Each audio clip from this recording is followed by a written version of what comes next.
how do you know it's a good ending that you never really remember it? If you do, you realize, wait a minute, the show was terrible or the movie was terrible, yet I still like the ending and still sticks to me of this day.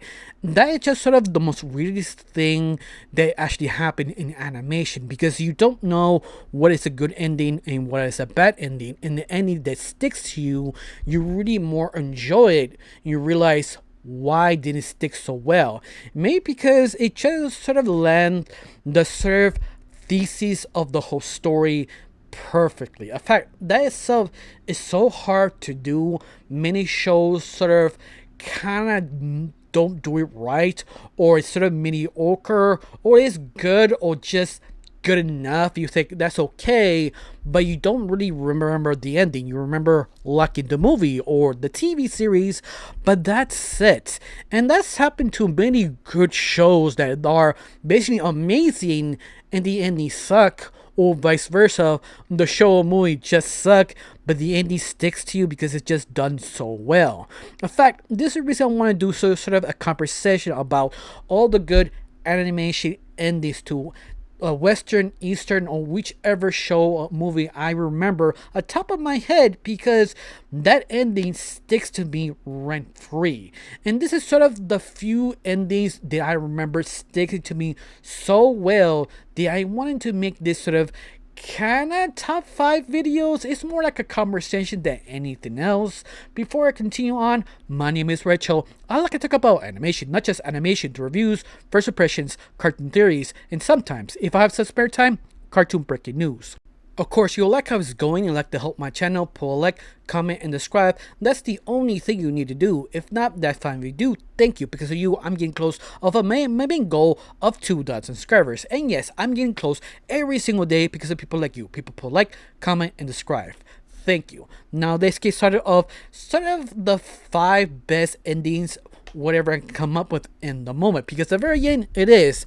I'm trying to think one the best at top of my head, and the one that always come out on my own mind is Evangelion. It doesn't matter who you are or you never seen that anime, it's the ending instead of people will never stop talking, because it's so infamous and incredible, and on top of this, so out of pocket that you wasn't really expecting it.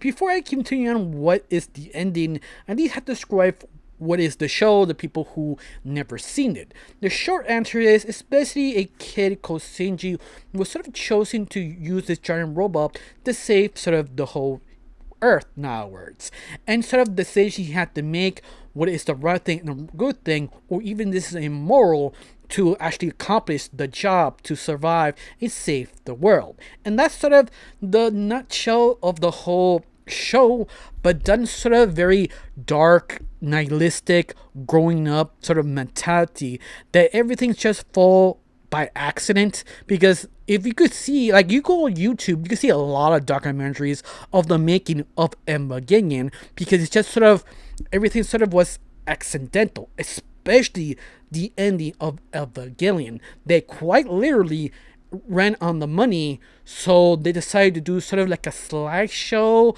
a little bit of animation. It feels a 5-year-old drew the last couple images in the final episode. Everything they did it by accident because they ran all the money, so they had to think of out of pocket.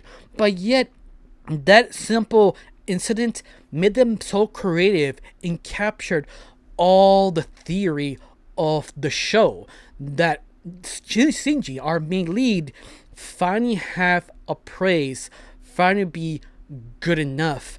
And that is just so impactful. This is the reason why people trying to remake it their own version or doing sort of a homage of it. I think one of the big example who did this the best is sort of Steven Universe. They have a lot of references of Evangelion. Even the ending, they actually use it one of their own episode called The Test, trying to see what is Steven reflecting as Shinji, what happened to him. And you could say both shows had the same theory of growing up, understanding who you are you doing the right thing? And that's why it's sort of very prolific nowadays. It just sticks you. Even that, I highly recommend watch final ending scene of the anime. You watch that sort of 2 3 minute ending, and it hits you. You get it. It's just so weird and out there, but yet disturbingly comforting. I think that's the best way to describe, because you don't know how to react to it. It's just so out of pocket, but yet you kind of get it.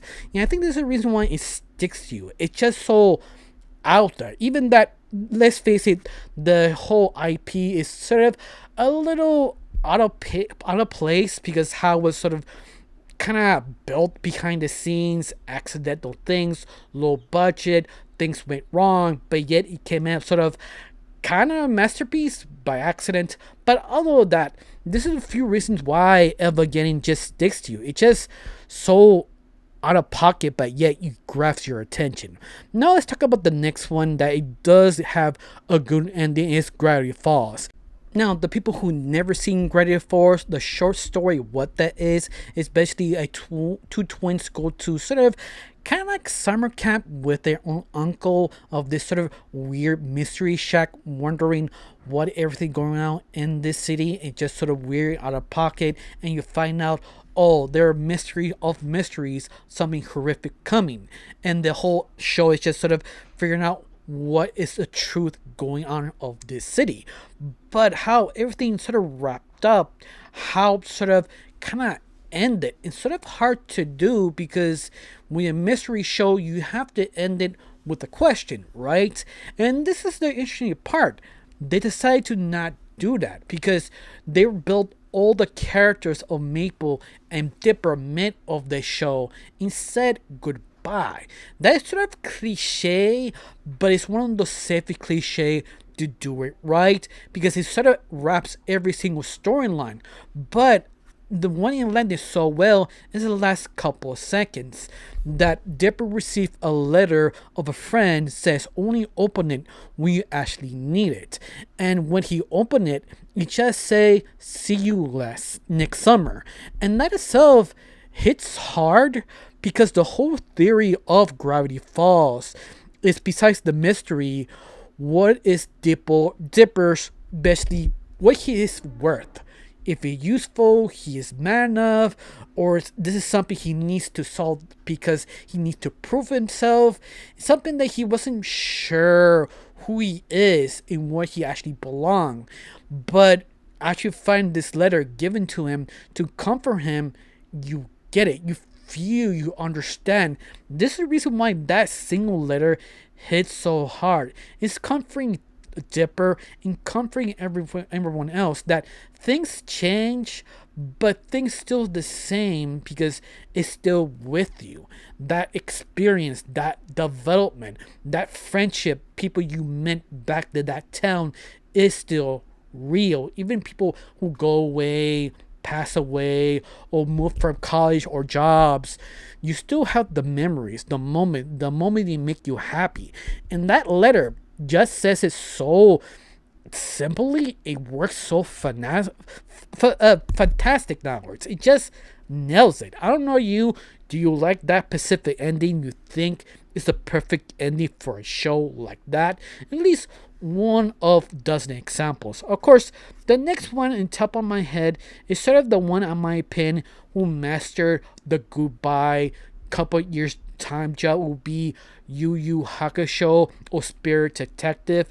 Believe me, this old anime, when everything happens at the very beginning to the very end, you get why they need to do the time skip. You get how each character really are basically your best friends. I feel, I remember a fan describe it, Yu Yu Hakusho is sort of basically developing your own self, like understanding the changes, how becoming a man, how we used to be when you're young, selfish, and unsure yourself, and that part you're mature, firm, and understand. But not just yourself, the people you hang around with, wondering what happened to this specific person. And it tells you, because it's one of the few shows, a Yu Yu Hakusho, that everybody treated as a friend. It sounds weird, but it is. It's someone you know, understand, and how they actually are. It just builds so completely interesting. Of course, some of you never seen Yu Yu Hakusho, you probably heard how good a show really is. The people who don't know, Yu Yu Hakusho is sort of a spirit detective. The title says by itself, but it's a little bit more than that. A bunch of misfits sort of becoming something, becoming so much more that sort of outsiders. In the very end, it just sort of shows you how mature each one became. Things that you realize, you know what? Yeah, they have changed. The careers they have chosen, the people they met and defeated, what happened to them. Because you are attached to them so well, you want to know more. You want to see them happy. And that is sort of hard to do. Many shows have done it, but never the same level of Yu Yu Hakusho. Because at the very end, it did it in just a very interesting way that it just works because it's just done so well. Even that, my opinion, deserve to reboot this series.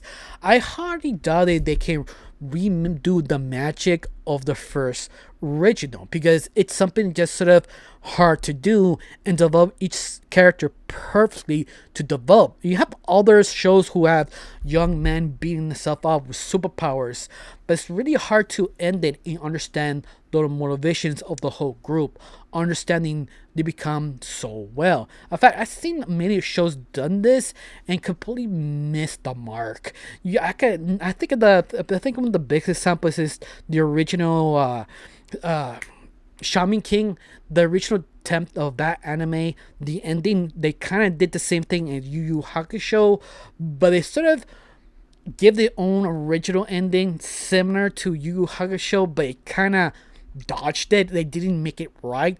That's why a lot of people got pissed off that anime. They loved it, but they just hate the ending. Like, it's happening sometimes. Now let's talk about the next one. The top of my head that I like to talk about is really Pepper Ann. I mean, Pepper Ann is one of those Western cartoons. It's sort of a slice of life, but all about is sort of growing up with Pepper Ann, understanding who she is, trying not to basically be panicky around people, what is the right thing or mature thing to do, and sort of understanding who you are. But they do something so simple to end the whole series. And Pepper Ann, she goes to back to her high school. This sort of a time jump back and forth. She's trying to see how many people grew up, what they became, and she realized she still is the same.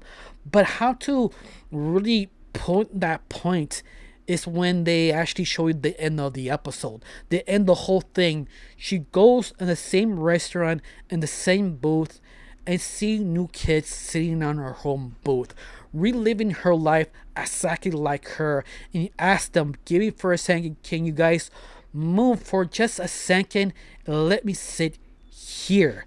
She sit down, close her hands, and just all the memories just repeated on her own eyes. Like, they don't show the flashbacks, but how she stays still, that sort of moment she wanted recaptured. She almost, you have a tear. You get her still, especially if you graduate from high school and you just want to sit the same spot you left over 20 years ago. You kind of get when you see that, you understand it. Doesn't mean it's like a specific place, in other words. It just understand reflection so well that it sort of sticks to me, because you get what Pepper Ann did that. In fact, it's the only show I know of and get that same oppression, that sort of iconic thing, because no one attempted to do the same thing in Pepper Ann sort of ending. Just sitting in the same place and not doing anything. Just want to sit down for that specific moment and reflect. They don't show you anything. She's just sitting down and she's just smile. This is the thing. She kind of reminds her who she was and realize she moved on for it. She did mature. A very simple thing, but it's so effective. It's sort of shocking.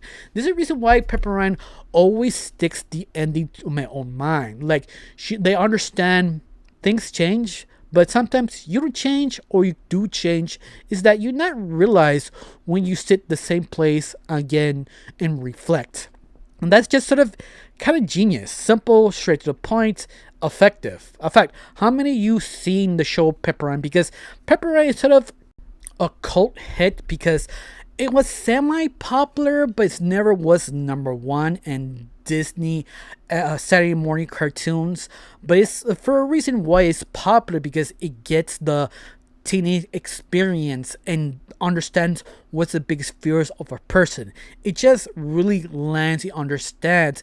And top of this is sort of unforgettable because it's sort of kind of like almost you could rewatch this series and show the younger viewers. It never miss a beat. It never feels outdated because it just understands so well. Especially that simple scene on the end. It just nails it. You get it. And you've seen it, you get it. Now let's talk about the final my pick or my favorite in this. It's sort of a Checker Ninja. If you never heard of it, I don't blame you because Checker Ninja is sort of a European sort of cartoon animated movie. It's based on a book. The whole idea of this movie is kind of weird, but I have to explain this way. It's basically if Chucky was a fairy aunt parent or a fairy godmother of this kid who have kind of intentionally to kill people, but written in a way like Stephen King. Sounds very weird, but it is like that. It's so well made, out of pocket. It have a lot of edge to it. Even that the movie CGI sort of outdated. You feel sort of a bootlegged or trying to host of the ride of Pixar or Disney sort of CGI. But I assure you, when you watch the first couple minutes of this movie, you'll be shocked. You'll be like, oh my god, they actually showed that. It's something your mouth drops. That's the best way to describe it. But the very end of the movie, how the movie ends, it's all about this kid understanding the Checker Ninja sort of lessons, the reason why he doing sort of things. And now he trying to do the same thing as the Checker Ninja to stop unjust things because people won't stop it. If you don't stop it, I will. And that itself is really mind blowing because it's sort of simple. Of course, how I said it is not the way they said it. It said it more like if I don't stop it, no more will, or someone needs to stop it. If it don't, it keep continue on. Something like that sort of words, but they did it so simply and how they wrap up the whole movie. Be in mind, the whole movie of Checker Ninja, it is very out of pocket. It's something like you're just wondering what is the rating of this film because it's just really shock after shock, creepy moments you kind of get, but they played with a very thin line that you just accepted it, even that it's just sort of very strong out of pocket moments. But other than that, it works. If you want to see this movie, I recommend it to watch it on Pluto TV. That's like the last time I noticed where the movie come from because it's sort of hard to find the movie. I think the only place you can find is Pluto TV and Amazon Prime. The sequel is on Amazon Prime, but you get the idea. But if you see the movie, you get it. It's sort of how the kid sort of end everything. Like he wanted to go stop crime. Even this is a kid, he tried to maybe help out and point on things to get justice. But you get it, especially what happens at the very beginning and the process of everything fall apart to that ending. You get it. You get that if you don't stop it, no more will. And that it just kind of sticks to me. It's completely true. Even today's standards, that simple kind of ending sentence of the child said it. It is so kind of still hits even today. It's just amazing. It's just sort of a weird movie, but the ending just hits you because it's just sort of out of pocket. Now I can't say much. I think that's it. In fact, I'm wondering what is your favorite ending movies? The one in the lens sticks to you. If you're thinking any ending movie, what is the ending that fits you forever? The thing is live rent free in your own mind. Tell me down below. Let me know. I got nothing else to say. Just thank you for watching. Don't forget to subscribe and have a wonderful day. Bye.